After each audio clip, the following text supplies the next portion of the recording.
பெரிதாக நினைப்பதின் மகிமை என்பது டேவிட் ஜோசப் ஷ்வார்ட்ஸ் எழுதிய ஒரு பிரபலமான மனோவியல் மற்றும் மோட்டிவேஷன் நூலாகும்.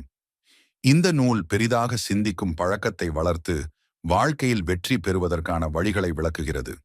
இதன் முக்கிய கருத்துக்கள் எளிய கதைகளின் மூலம் விளக்கப்படுகின்றன. தமிழில் இதனை ஒரு எளிய கதையாக விவரிக்கலாம்.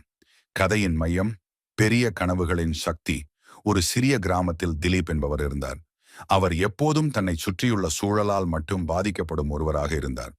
நான் சிறிய இடத்தில் பிறந்தவன், நான் என்னால் பெரியதாக நினைக்க முடியாது என எப்போதும் நினைத்தார். அவர் வாழ்க்கையில் சிறு சிறு வெற்றிகளுடன் கண்ணி கட்டப்பட்டிருந்தார். ஒரு நாள் அவர் தனது மாமா வசிக்க ஒரு நகரத்திற்கு சென்றார். அங்கு அவர் ஒரு பெரிய தொழிலதிபரான அனந்துடன் சந்திக்கிறார்.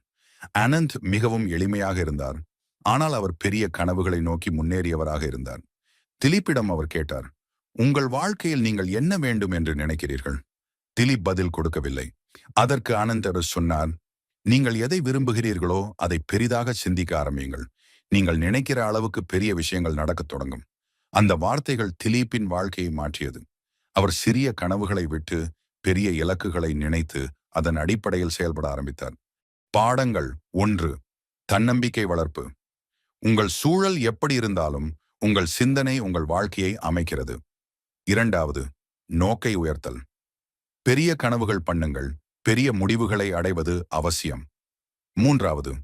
சுய நம்பிக்கை. தன்னம்பிக்கையுடன் செயல்படினால் நம்மால் எதையும் சாதிக்க முடியும். 4. வெற்றி தகுதி. வெற்றி பெற்றவர்கள் எப்போதும் பெரியதை நினைத்து செயல்படுவார்கள். திலீப் தனது வாழ்க்கையில் தன் கனவுகளை மெய்ப்பித்தார். இந்த கதை நமக்கு சொல்வது நம் சிந்தனை முறை எவ்வளவு முக்கியமானது என்பதை தக்க உணர்வுடன் விளக்குகிறது. தமிழில் இதனை நீங்கள் ஒரு முழுமையான வாழ்க்கை புஸ்தகமாக படிக்கலாம் அல்லது கதையாக கருதி உங்கள் வாழ்க்கையில் கொண்டு வரலாம். நம்புங்கள், பெரியதை சிந்தியுங்கள், செயல்படுங்கள்,